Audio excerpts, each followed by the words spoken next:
At Consumer Reports Auto Test Track, we conduct over a dozen rigorous scientific tests to boil down all you need to know about tires.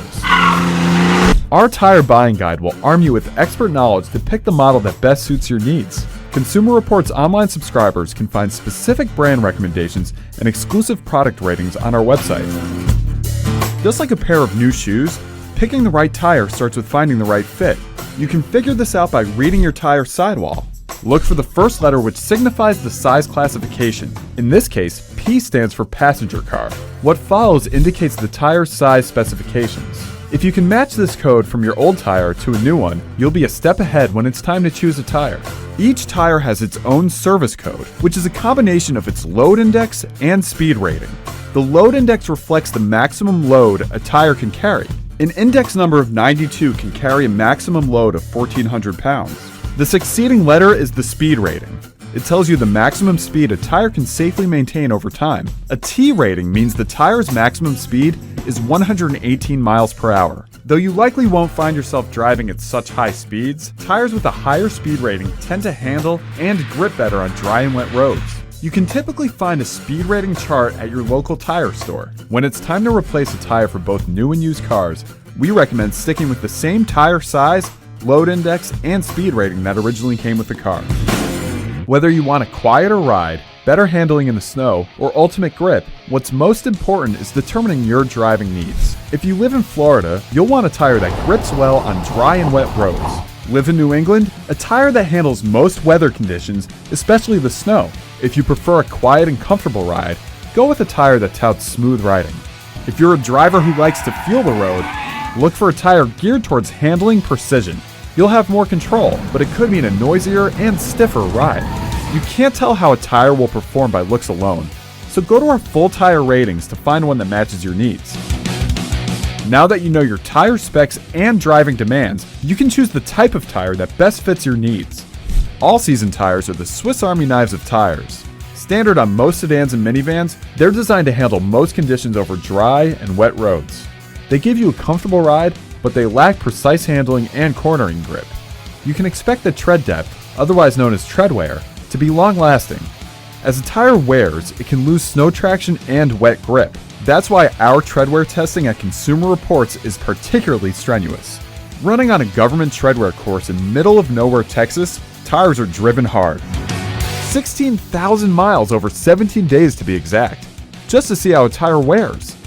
Tires come with a government tread wear rating, and often a manufacturer's mileage warranty. But in our tests, we find some tires don't match those projections. Check out our full tread wear results to see how your tire stacks up. Performance all-season tires are found on most newer cars. They provide better handling and grip. The trade-off? Shorter tread life than regular all-season. However, you will see improved dry and wet traction due to the pattern of the tread. To test dry braking, we accelerate to 60 miles per hour on our track and hit the brakes. We then measure how long it takes each set of tires to stop. A poorer performing tire will generally stop a car length or more past where a better performing tire stops, which can make the difference between a close call and an accident. Got a sweet, fancy ride? Most likely you'll need ultra high performance tires. Commonly found on upscale sedans and sports cars, these deliver responsive handling due to a wider tread and shorter sidewall. They'll provide great grip on dry roads as well as wet. The trade-offs are often a stiff ride, short tread life, and high prices. In hard-handling wet conditions, we test for hydroplaning, which is when water wedges between the tire and the road and the car loses grip. We cover our test course with water 3/8 of an inch deep. Then, after accelerating, the car tries to follow a curve on the track. If it's hydroplaning, it goes straight, missing the curve completely. While some tires hydroplane at 40 miles per hour, the best may resist hydroplaning up to 60 miles per hour. Driving in winter can be stressful.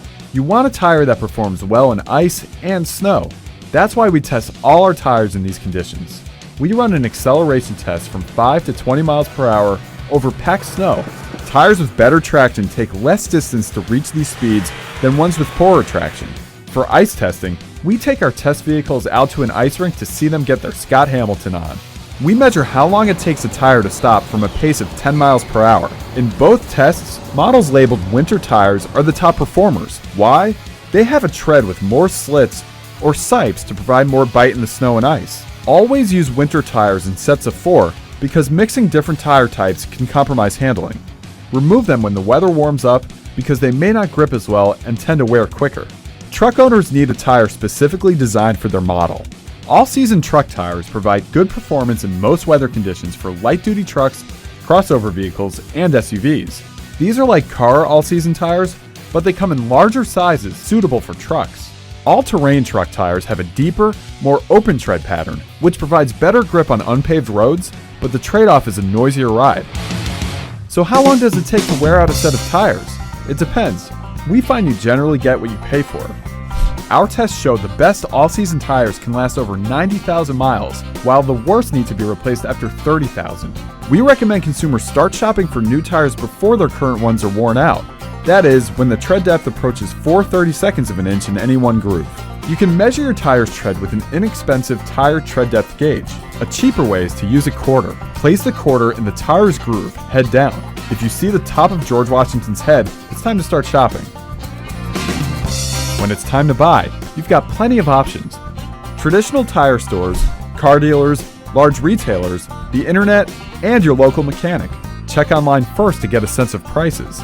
If you buy online, remember you'll pay for shipping, mounting, and balancing fees. If you want to buy in person, ask whether stores can meet or beat online prices. Whether you buy them online or at a store, calculate the final out-the-door price, including mounting, balancing, wheel alignment, and disposal of your old tires. These additional fees could stack up in the end. Proper maintenance is key to tire performance and overall safety of your vehicle. Tires may wear at different rates depending on where each one may sit on the car. Rotating the tires evens out these differences. Your owner's manual should tell you how often to rotate your tires, but as a rule of thumb it should be done every 5,000 to 8,000 miles. Tires lose air pressure over time. An underinflated tire flexes more, becoming harder to roll, known as rolling resistance. We find tires with low rolling resistance get about 1 to 2 more miles per gallon on the highway than high rolling resistance tires. Underinflated tires can also wear faster and build up heat, which can contribute to a failure, such as a blown tire. When it's time to check the air, we find digital air pressure gauges are easy to read and more accurate than dial or stick gauges. You can find your tire's recommended air pressure printed on a sticker inside the door jamb, the glove box, or on the gas tank door. We suggest checking your tire pressure once a month.